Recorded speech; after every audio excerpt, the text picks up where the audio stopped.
আচ্ছা, আপনাদের কাছে বোয়াল মাছ খেতে কেমন লাগে? আমার কাছে কিন্তু বোয়াল মাছ খেতে বেশ ভালো লাগে। অনেক দিন পরেই কিন্তু আজকে বোয়াল মাছ পাইলাম, বাট বোয়াল মাছ কিন্তু পাওয়াই যায় না, খুবই কম।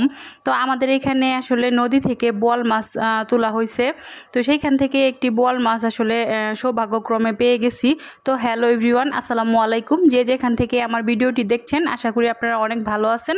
তো আলহামদুলিল্লাহ, আল্লাহর রহমতে আমিও বেশ ভালোই আছি। তো আজকে কিন্তু আমি একটি বোয়াল মাছ রান্না করব আর বোয়াল মাছটি ভুনা করব। আর এই বোয়াল মাছটি কিন্তু আমাদের নদীর। তো এই নদী থেকে বোয়াল মাছ যখনই পাওয়া যায় তখনই কিন্তু আসলে সবাই একদম হুমড়ি খেয়ে পড়ে বোয়াল মাছ কেনার জন্য।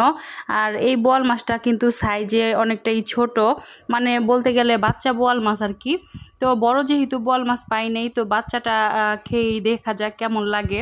তো সেই জন্য কিন্তু বোয়াল মাছটা নিয়ে চলে আসছিলাম। আর বোয়াল মাছটা কিন্তু একদমই টাটকা ছিল।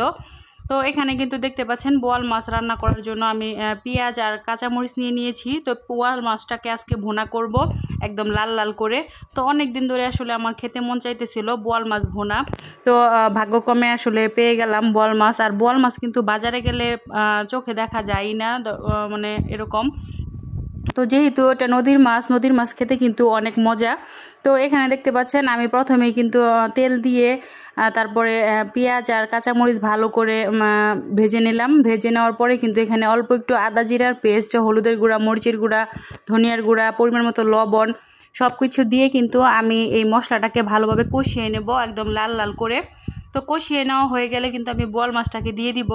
তো যত সুন্দর করে কষাবেন ততই কিন্তু খেতে ভালো লাগবে। আর আমি কিন্তু অল্প একটু আদা জিরার পেস্ট দিছি, এতে করে কিন্তু খুব সুন্দর একটা স্মেল আসবে সেই জন্য। তো দেখতে পাচ্ছেন আমার কষানোটা কিন্তু প্রায় হয়ে গিয়েছে, একদম কিন্তু লাল লাল হয়ে গিয়েছে। তো সুন্দর করে কষিয়ে নেওয়ার পরে কিন্তু মাছটাকে দিয়ে দিতে হবে। আর বোয়াল মাছ আসলে খেতে মোটামুটি সবাই কম বেশি পছন্দ করি। আর আগে যখন আমি বোয়াল মাছ খাইতাম তখন আমি মনে করতাম বোয়াল মাছ আর পাঙ্গাস মাছ দুইটাই বুঝি দুই ভাই, প্রায় সেমই আর কি। যখন আমি খাই তখন মনে হয় যে প্রায় সেমের একই রকম আর কি। তো যেহেতু ছোটোবেলা তখন তো আসলে বুঝতাম না কোনটা বোয়াল আর কোনটা পাঙ্গাস, কিন্তু বড় হওয়ার পরে তো এটা আসলে বুঝতে পারছি বোয়াল মাছই একরকম আর পাঙ্গাস মাছই একরকম। বাট আমার কাছে আসলে ছোটোবেলা মনে হইতো যে বোয়াল মাছ আর পাঙ্গাস মাছ মনে হয় দুই ভাই, প্রায় একই রকম আমার কাছে লাগতো খাইতে। তো দেখতে পাচ্ছেন আমি কিন্তু বোয়াল মাছটাকে দিয়ে তারপরে কিন্তু মশলার সাথে ভালোভাবে কষিয়ে নিচ্ছি। তো কষানো কিন্তু হয়ে গিয়েছে, এই পর্যায়ে কিন্তু আমি পরিমাণ মতো পানি দিয়ে দিব। দেখতে পাচ্ছেন সুন্দর করে কিন্তু কষানো হয়ে গিয়েছে, একদম মশলার সাথে মাছটা খুব সুন্দরভাবে মিশে গিয়েছে। তো এই পর্যায়ে অল্প একটু পানি দিয়ে ঢাকনা দিয়ে ঢেকে দেবো। আর 15 থেকে 20 মিনিটের মধ্যেই কিন্তু আমার এই মাছ ভুনাটা হয়ে যাবে। এইভাবে যদি আপনারা কখনো মাছ ভুনা করে থাকেন তাহলে তো জানেনই, আর যদি না করে থাকেন তাহলে একবার হলেও ট্রাই করে দেখতে পারেন। আশা করি আপনাদের কাছে অনেক ভালো লাগবে। তো বোয়াল মাছ আমি প্রায় অনেকবারই ভুনা খাইছি, আমার কাছে কিন্তু খুবই ভালো লাগছে।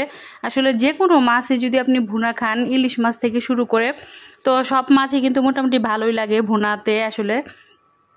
এখানে দেখতে পাচ্ছেন আমার মাছ ভুনা কিন্তু প্রায় কমপ্লিট। কালারটা দেখেন কি সুন্দর আসছে, একদম খুব একটা সুন্দর গ্রান বের হয়েছে, মনে হচ্ছে যে এখনই খেয়ে ফেলি। তো আপনাদের কাছে কেমন লাগলো অবশ্যই কমেন্ট করে জানাবেন। আর এইভাবে আপনারা চাইলেও আমার মতো করে বোয়াল মাছ ভুনা করতে পারেন। তো বোয়াল মাছের সাইজটা যদিও একটু ছোট, তারপরেও কিন্তু বোয়াল মাছ এটা।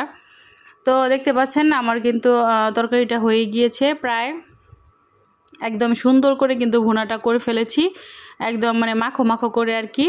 তো আমার কাছে আসলে ভুনার মধ্যে একদম ঝোল ঝোল ভুনা ভালো লাগে না, তো একদম মাখা মাখা করে যে ভুনাটা করা হয় লাল লাল করে, সেটাই কিন্তু খুবই ভালো লাগে খেতে।